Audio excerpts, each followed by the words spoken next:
12 000 arrestations pour opinion. Le modèle anglais, c'est un rêve français. Le choc des chiffres est clair. Bienvenue sur Dual Lucidity. Aujourd'hui, nous allons parler d'un chiffre qui devrait faire trembler tous ceux qui pensent encore vivre en démocratie. Regardez bien cette image. Au Royaume-Uni, plus de 12 000 personnes, j'ai bien dit plus de 12 000 personnes, ont été arrêtées pour leur publication sur Internet. Ce n'est pas de la science-fiction, c'est la réalité de 2024 et 2025 chez nos voisins britanniques. Des citoyens ordinaires emmenés par la police pour un post, un partage ou une opinion jugée offensante. Mais le plus inquiétant n'est pas seulement ce qui se passe outre-Manche. C'est que la France actuelle rêve d'en faire autant. Et ça qui est grave. Nous sommes en pleine menace et fin de la liberté d'expression. Comment en est-on arrivé là ? Sous prétexte de lutte contre les discours de haine ou la désinformation, le gouvernement britannique a mis en place un arsenal juridique qui criminalise la pensée. On ne parle pas ici d'appel à la violence, de l'extrême gauche notamment, mais souvent de simples critiques politiques ou de constats sociétaux qui déplaisent au pouvoir en place. Cette femme avec un bâillon sur l'image, c'est le symbole de cette nouvelle ère. La police ne poursuit plus seulement les criminels. Elle traque les opinions.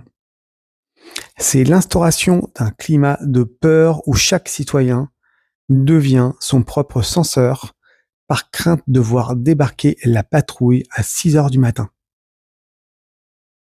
Voilà le monde dans lequel nous vivons actuellement. Ça fait vraiment peur.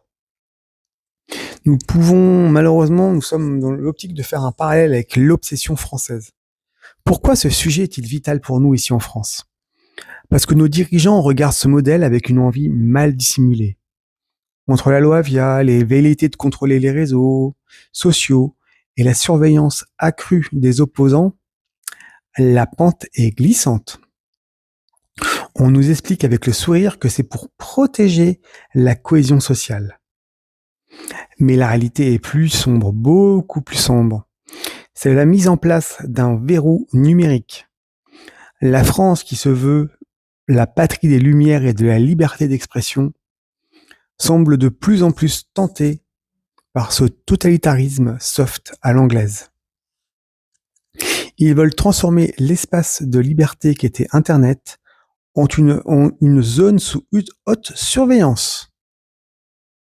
Alors, quel est le prix du silence ? La lucidité, c'est de comprendre que lorsque la liberté d'expression tombe, toutes les autres libertés suivent.